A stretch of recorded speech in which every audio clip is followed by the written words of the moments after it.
To the Convict Podcast, folks. I'm your host, Moliere Dimash, and today we have a special segment for you guys. I have a guest that wants to speak about an issue that is related to criminal justice reform, and it's something to take note of.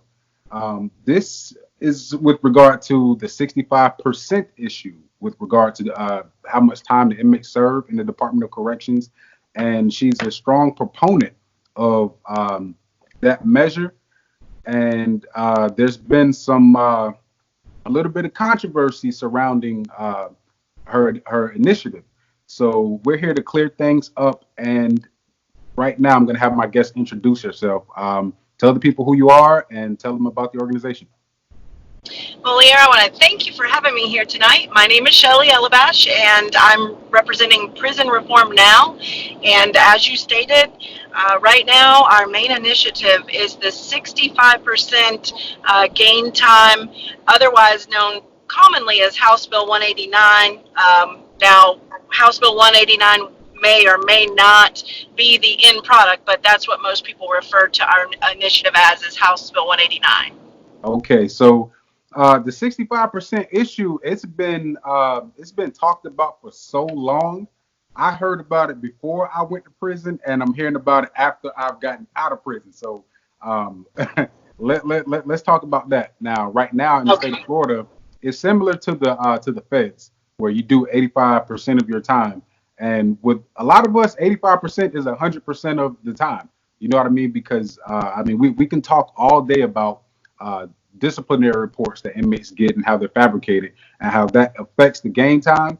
But, in my personal opinion, if 65% were implemented, there would be a good chance of some of these guys getting out at 85%. So, first of all, what relationship do you have to the Department of Corrections, and what inspired you to get this initiative going? Well, there's a multifaceted answer to that for sure. So I grew up the child of a police officer, and I'm the ex-wife of a police officer and the mother of a military police officer. And then, then I got introduced to a nice friend of mine, an opiate, and it was off to the races. And then I learned the whole other side of the criminal justice system by being an inmate at the Florida Department of Corrections. So, I know both sides of that issue. I learned a lot, and during my time at the Department of Corrections, when I first initially went into intake, or reception as they call it, which there's only one in the state of Florida for women, one of the first rumors I heard was, hey, they're going to pass 65% this year. And a lot of the lifers that are at the reception center said to me, honey, yeah, and pigs are going to fly, So, Yeah. We heard it, and that's one of our objectives now that we're having a really hard time overcoming, is getting past the stigma of, hey, it's just a rumor. My issue, or my experience with the Department of Corrections, is multifaceted. I've been on one side of the criminal justice system, I've been on the other, and I also have loved ones in prison. For instance, my son's uncle is a brand new resident of the Department of Corrections, not even a year yet, with about 14 more to go. So, we're being vigilant to help him, but it's not just about helping our loved ones. We want to change the system. We want to change the system much deeper than just the 65, but this is our focus right now. So that's where I come in. I came in, just saying, what can I do to help change the system that I know intimately from both sides. So that's how I got. And people like, see, you're just like me. You know from experience what's going on in the Department of Corrections and how this could benefit the people who are still there. We are the best people to speak on behalf of issues like this. That's where you're coming from. You're coming from the standpoint of not just somebody who sees this as an issue of concern, somebody who's been in prison, and how that would have benefited your life if you didn't have to spend so much time away from your family. And Exactly. Where did you serve your time? I was at Gadsden. Well, of course, I came through reception, which is across the street from Lowell. And then after about 2, 3 months at reception, then I went to Gadsden Correctional Facility, which is in Quincy, Florida. Quincy, yeah. Now, look, you just reminded me of something, okay? This has nothing to do with the instant interview, but I said something about them chopping up the hot dogs at the women's prison. And a lot of the women from Lowell, they were like, no, we had regular hot dogs. They were not chopped up. And I had to refresh my own memory. The sergeant who told me that he was a sergeant at Quincy, and he came to Quincy from Gadsden. So for the record, did they chop up the hot dogs at Gadsden? For the record, Sergeant Smith was absolutely 100% correct. FYI, Yes, so all of my friends from Lowell, my apologies. I don't know if they've done it in the past, but at Gadsden, you heard it from the horse's mouth. So let's get into this. I heard about, I got involved with your organization through a friend on Facebook. This is a friend whose word I'll take to the bank. Okay, this is somebody, when she speaks, I ask no questions. I go, that's how valuable this person's word is to me. And she recommended that I join this group. I joined it, and then like the next day, the same person put out a bolo saying, "Get away from the group." So there's been some controversy surrounding your organization. Can you tell us what that is all about, and how did it get started? yes. So that person that you're referring to, she would hang us both by our toes if we mentioned her name, so we won't do that. But that person is a dear friend of mine, and I feel Yeah. the same way. I have huge respect for her. So this is why she separated herself. Now she has since, she has a different point of view now because we took her recommendations. We made a rookie mistake. That's what happened.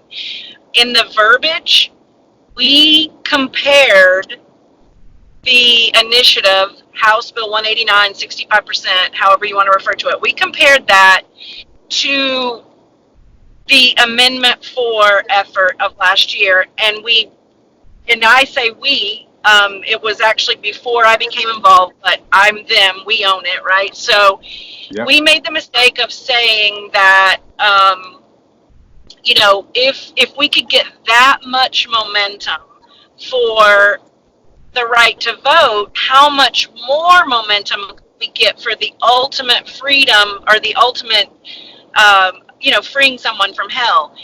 And so she was 100% right.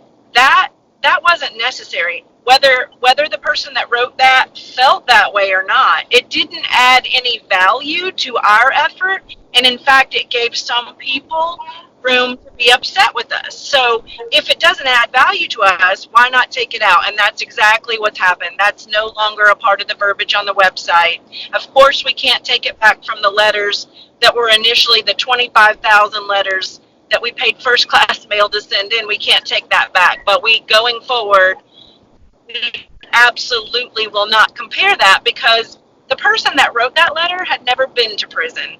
And they also weren't a convicted felon. So for me, I'm a convicted felon. I've been to prison. When I got the right to vote back, it was for me, it was that was exhilarating. That was the same as my EOS day because it was it gave me back value just like entering society did. Voting Yeah. was a value and a freedom and a right. And, like I mentioned, I'm the mother of a military police officer who was wounded in Afghanistan. For my freedom to vote, for your freedom to vote. And when I got that back, it was monumental to me. So that was a rookie mistake. That should have never happened. And that person that you're referring to, I've told her she's right. And all I can do is apologize and make sure it doesn't happen again. And that language is now 100% gone. Got you. Okay, so I know being the mother of a veteran, having the right to vote taken away from you, I could just feel like a slap in the face. You know what I mean? To send your son out to fight for those same exact rights and not be entitled to them yourself, it's bass backwards. In Vermont, they actually allow inmates to vote from prison. Um, I don't see that happening in Florida anytime soon, but I don't see what voting has to do with committing a crime. But I think that's going to be an issue for our children and grandchildren to figure out. But let's move along. So there were concerns with this organization as well from inmates. Did you receive any complaints from inmates who were concerned about providing too much information for this initiative? It wasn't necessarily complaints, it was skepticism. Hey, why do you want my people's information? Why do you want that?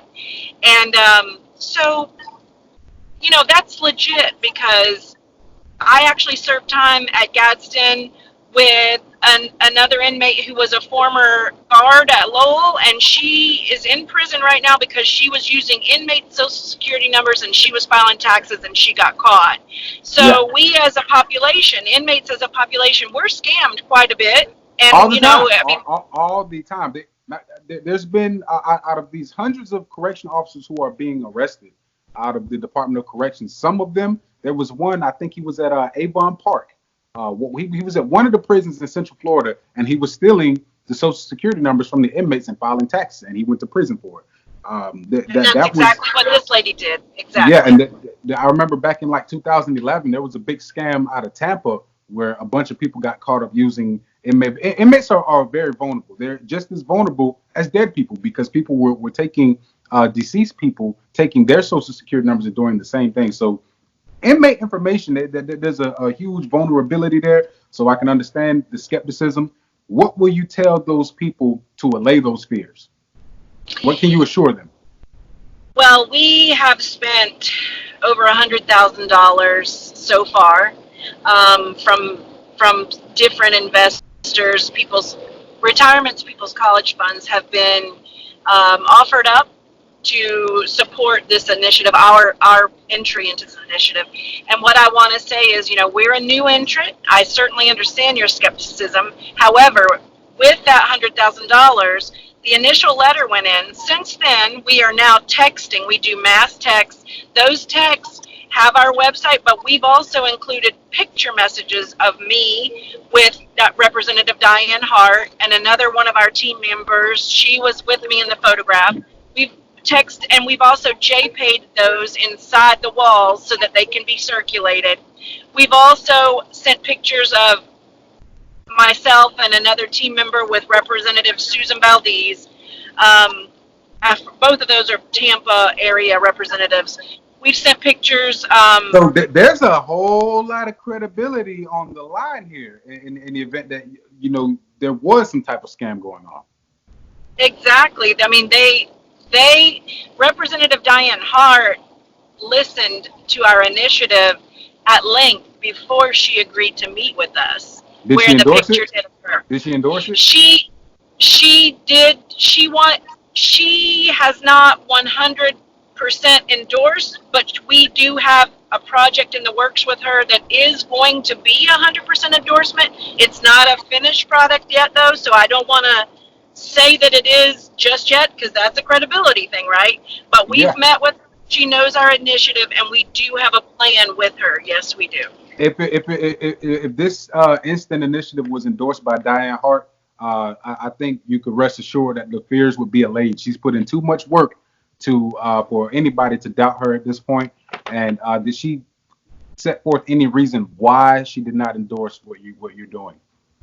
It's not that she did not endorse. In fact, we got her permission to send her picture in behind the walls with JPEG. So she gave her permission. She's aware of what you doing that. Yes.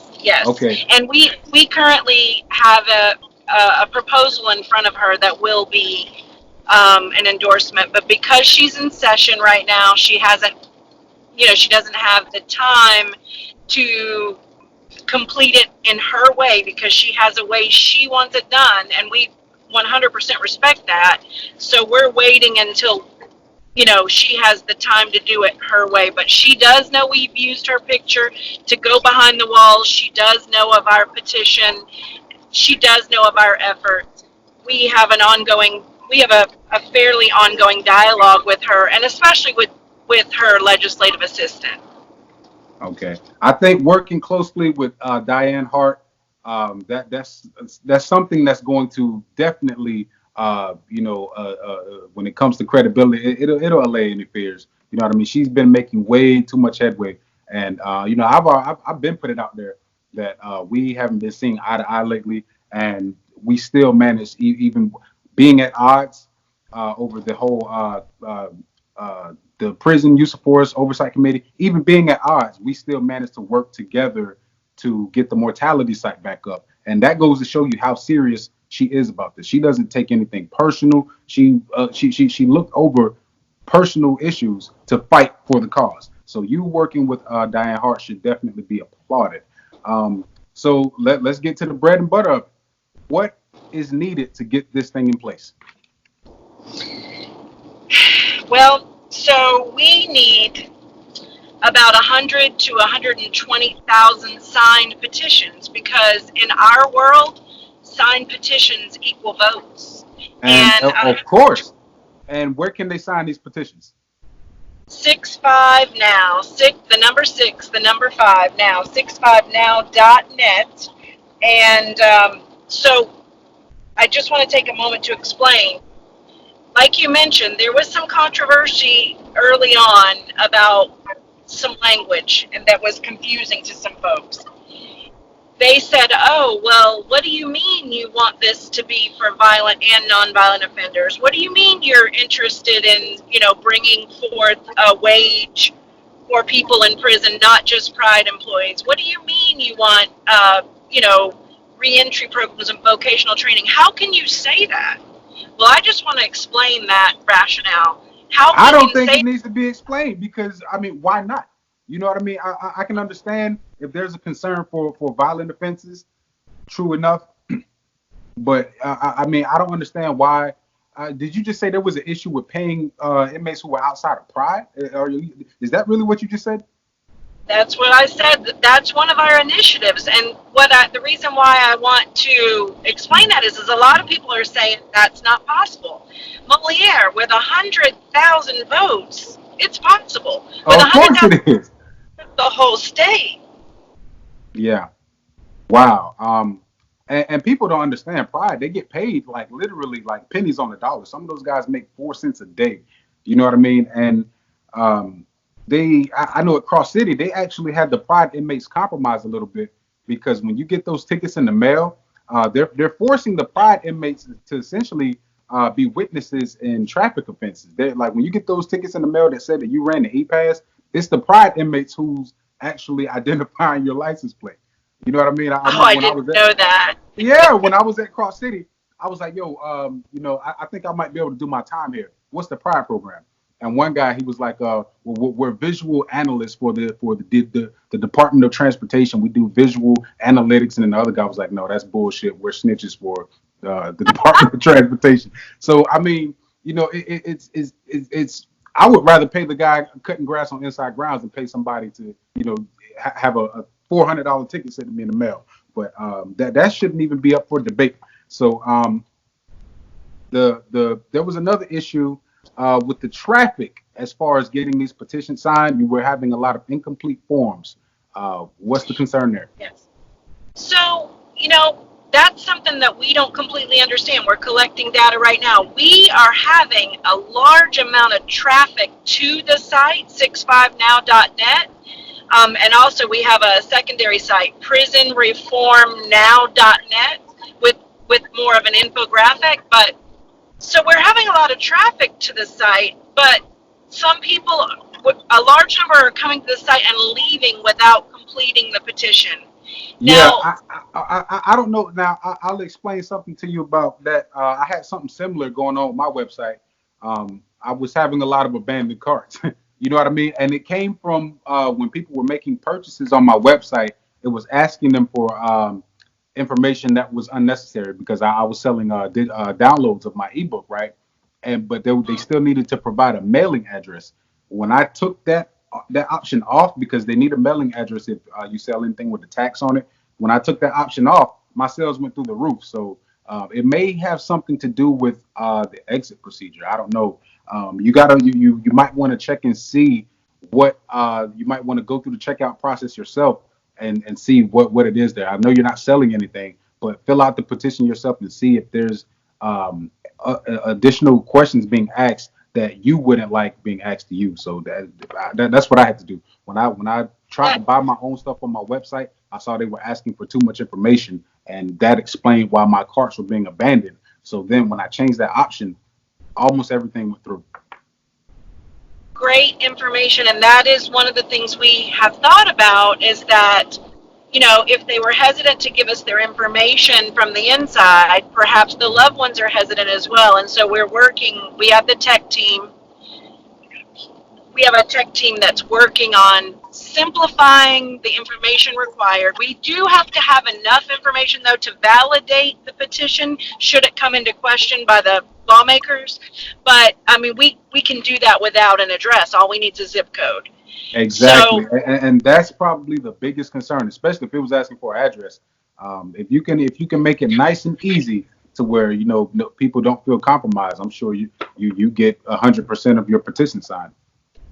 right. And the other thing is that we feel like maybe it's possible that maybe they do not understand the questions, because if they're not worded with something that they're familiar with, like I took a call today, and the lady said she thought that we were pushing to get inmates out at 65 years of age. Now, there is a bill out there about elderly inmates being released, so it's an easy thing to confuse. So I just want to share that if there's confusion, we have an 800 number, and we have an entire staff of people answering calls. Our 800 number is 877-312-2292. Again, that's 877-312-2292. And so if anybody needs help with the questions or just has questions in general, there's an entire staff of people that answer that line. And we also, you can also email me, Shelley.Elebash@prisonreformnow.net, or it's easier to remember, info@prisonreformnow.net. Both of those emails will get to us. One comes to me, one goes to the info email box, and I have access to that. So I'm gonna have all this stuff on the screen so that they can see it. Perfect. And I'm gonna have links in the description. Last but not least, for the skeptics and the naysayers, what do you say to them if there are people who believe that there's still an underlying issue, if there are people that believe this cannot happen, if there are people who believe you're not capable of acquiring these signatures, what do you have to say to those guys? It was done already once with Amendment 4. We got 1 million signatures, number one. So it's not unprecedented. It's happened before, and it can happen again, number one. Number two, listen, if someone came up to you in prison and offered you a lottery ticket, and they said, listen, if this lottery ticket is a winner, you can go home 15% sooner, wouldn't you buy that lottery ticket? Absolutely. Okay. So if you would take a chance on a lottery ticket, take the chance, sign our petition. We have no doubt it will work. We have no doubt. Like, for instance, our friend Representative Jamie Grant, last election, he won by 6,000 votes. If I have 100,000 plus, because we don't want to stop at 100,000, but if I have a minimum of 100,000, I don't think Jamie Grant's going to stand us up for a meeting quite like he did recently on Lobby Day. Mm-hmm. You just have to understand the magnitude of what 100,000 votes could do. Look how the state of Florida, look how afraid they are of the 1 million felons having the right to vote. They're afraid of that. That's why they're causing all this, confusion. I can never understand that neither, because little do they know that, I'm not going to, turn this into politics, but the guys who are standing in the way of that, they'd be surprised how many of those same inmates would have voted for them. But they keep it up. They're going to make permanent enemies, especially in the event that, they lose on this front. But go ahead. You're 100% right. You're 100% right. Just you're like you said, we don't want to get into politics, but right. And you and I have had that conversation, so I know we're on the same page with that, but I don't want to alienate anybody for their political beliefs, because that's 2020. I'm voting for Donald Trump. To vote. Everybody already knows I'm Trump's. That's my guy. So, I didn't even watch the Democratic debates because I don't care what they're doing. I see that Joe Biden's getting smacked around, but whoever they're gonna nominate is gonna get obliterated. But yeah, no politics. Did you happen to notice today President Trump actually spoke at a prisoner graduation? He actually spoke today, and it was live on Twitter. Donald Trump aired a criminal justice reform ad at halftime in the Super Bowl. I don't need to hear nothing else. He sure did. He I sure don't need to did. hear nothing else. Alice Williams, he did. And He could have put anything up there. Halftime at the Super Bowl is the most viewed event, period, of the year, and he put criminal justice reform out there for the world. I don't need to hear nothing else. If you're in CJR and you're not on Team Trump, go away. Well, and here's the thing. Our initiative is almost exactly a carbon copy of the First Step Act, and that was a federal First Step Act, and now, and here's the other thing that I say to the naysayers that say that this can't be done. Do they realize it's already been done in 36 other states? I doubt it. So sure somebody in those states said it couldn't be done too. I'm sure somebody in Texas is a huge penal system state, just like Florida. They're an incarceration nation. Yep. And Texas already has this. This is already in place in Texas. And it can be in place in Florida if they go to 65now.net and get that petition signed. Exactly. And once you've done it, we have technology at the end of the survey where when you go to quote unquote check out today, it says now email this link to 5 of your friends, text this link to 5 of your friends, messenger this link to 5 of your friends, because each one reaches 5, those 5 reaches 5, and exponentially the number keeps going up and up and up, and then before you know it, we're at 100,000, and it can be done. It has happened in 36 other states, and if you say it can't be done, I'm going to ask why. Do you just not want it bad enough? That's what it boils down to. So, and people share this video, and it's a good thing that we're having a discussion about it, because if anybody who opposes what you say sees any flaws, they'll say something about it. And I might want you to keep your eyes on the comment section once this is posted to YouTube, because if there's anybody that has any concerns, you might want to speak to them. So I'm gonna have to go ahead and do the edits and everything, and it'll be up within the hours, folks. 65now.net, get the petition signed. If you have any disagreements, put it in the comment section. Aside from that, why not? We're all in the state of Florida. We're doing the same amount of time as they do in the feds, and the 65% issue has been around for at least 10 years or better. You know what I mean? And it whether it applies to nonviolent or violent, if you're a prison abolitionist, if you're a prison reformist, it shouldn't matter. As long as the 65% is implemented, we can go through the nitty gritty later on. Let's just get it done. Go to 65now.net, get the petition signed, and let's move this thing forward. Thank you, Shelly, for coming on, and we'll see what the people say about it. Let's see what they say. And as usual, I will be all eyes on your comments, Moliere. I always am. All right.